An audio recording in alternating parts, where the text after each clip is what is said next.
आज मी आपल्या किचनमध्ये तुम्हाला कुळथाची रसभाजी करून दाखवणार आहे. म्हणजे उसळ अशी रस ठेवून उसळ अशी करून दाखवणार आहे आणि ती तुम्हाला मी सोप्या पद्धतीने दाखवणार आहे.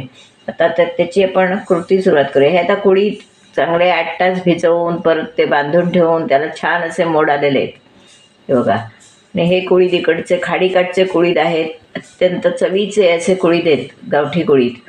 आणि त्याची मी आता तुम्हाला उसळ करून दाखवणार आहे आणि ती सोपी पद्धत दाखवणार आहे. म्हणजे अशी भांडी भरपूर नाहीत, काही नाही, आणि झटकन होणारी अशी.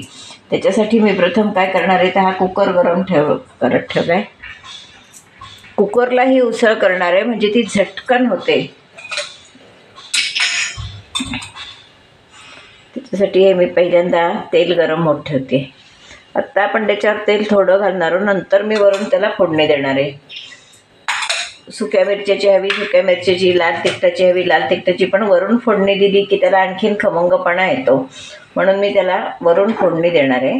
आधी आता हे मी थोडं तेल घालून पहिल्यांदा कुळीत फोडणीला टाकते. नंतर ते चांगले 3-4 शिट्या काढून शिजवून घेते आणि मी त्यानंतर तुम्हाला पुढची कृती दाखवते. आता आपलं तेल चांगलं तापलं आहे, मोहरी घातली आहे,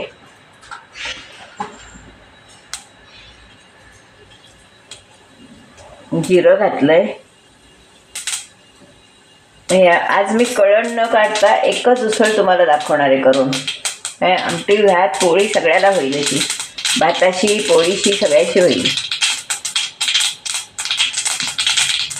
त्यावर मी हिंग टाकणार आहे. याला हिंग व्यवस्थित लागतो या उसळीला.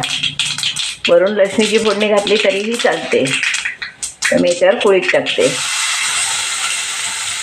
हिंग घातल्यावर लगेचच फोडणीला टाकायचं, राहायचं तो हिंग जळतो.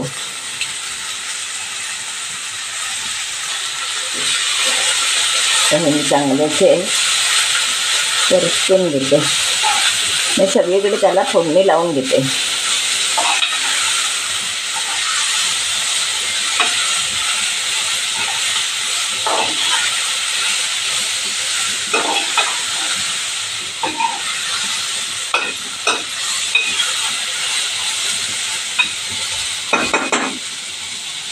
मिनिटं पण ठेवते.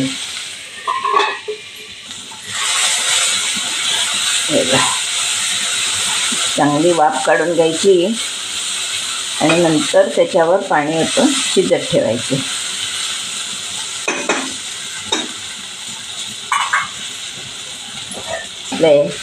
छान गोठ्याला वाफ आली आहे आणि आता मी त्याच्यावर पाणी घालून चांगले कुळीत शिजवून घेणार आहे. 3-4 शिट्या काढायला लागतात. कुळीत शिजायला जरा थोडा वेळ असतो. पाणी भरपूर घालणार आहे कारण आपल्याला उसळ रस ठेवूनच करायची आहे आणि शिजायलाही कुळीत भरपूर पाणी लागतं.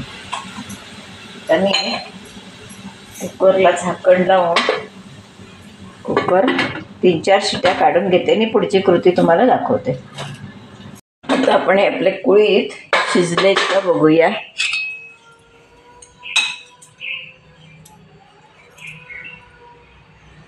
हे बघा एकदम मस्त शिजलेत. ठीक आहे.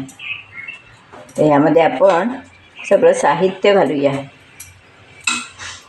कुळीत शिजलेले आहेत. आपण त्याच्यावर गूळ मीठ मसाला सगळं घालणार आहोत. पहिल्यांदा गूळ घालते.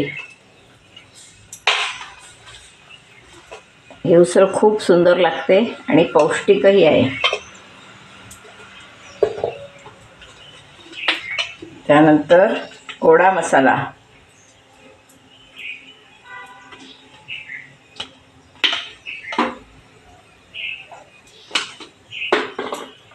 नंतर मीठ घालणार चवीनुसार मीठ,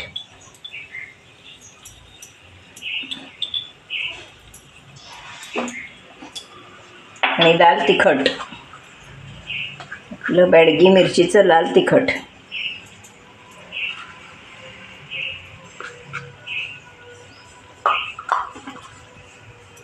असं हे आपलं सगळं घालून झालेलं आहे. आता याच्या अगदी बारीक एक कोकम टाकणार आहे, म्हणजे त्याची चव छान येते. कोकमची चव सुंदर येते. असं आपण मटकीच्या उसळीतही टाकतो, तसं ह्याच्यातही टाकायचं. चव छान येते. आणि याच्यात मी आता ओलं खोबरं आणि कोथिंबीर, कारण थोडा रस ठेवणार आहे, मग तो रस अगदी पातळ होऊ नये म्हणून मी आता खोबरं आणि कोथिंबीर हे मी वाटून त्याला लावणार आहे. ते आता मी त्याला वाटून लावणार आहे, किंचित हळद टाकणार आहे. रंग चांगला येतो. थोडं खोबरं अजून घेते आणि कोथिंबीर छान बारीक वाटून लावते, मग त्याने उसळ आपली मिळून येईल.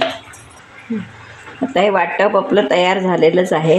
आपण हा मिक्सर सगळं धुवूनच डायरेक्ट आत पाणी घालूया, पण मग परत आणखीन पाणी ओतायला नको वेगळं.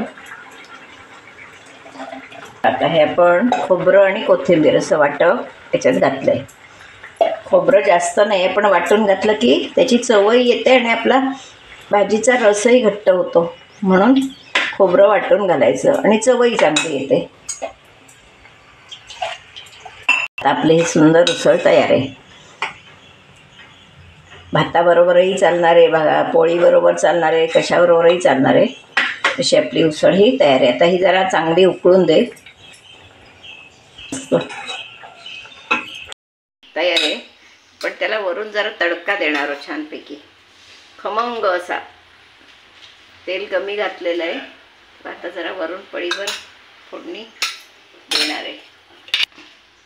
आपलं तेल चांगलं तापलं, त्यावर मी मोहरी घातली आहे.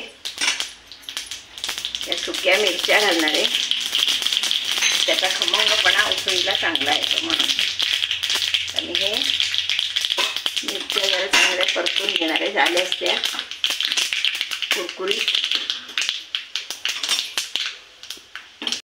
हिंग घालणार आहे थोडा. या उसळीला हिंगाची फोडणी चांगली हवी आणि थोडी हळद. आणि ही फोडणी आता आपण या उसळीवर घालणार आहोत.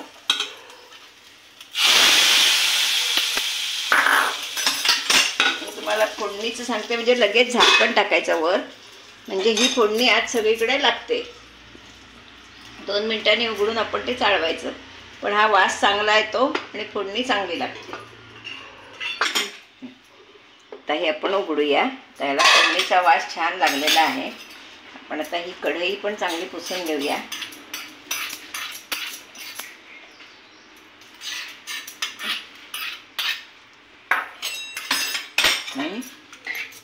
भाजी अशी छान ढवळून घेऊया.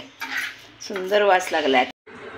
अशी ही आपली कुळथाची रस ठेवून केलेली उसळ, म्हणजे आमटी कम उसळ अशी आहे ती. मी भातालाही चालेल, भाजीला पोळीलाही चालेल अशी ही उसळ मी कशी केली, साहित्य काय काय घेतलं, कशी केली ती तुम्ही माझा व्हिडिओ व्यवस्थितपणे बघा.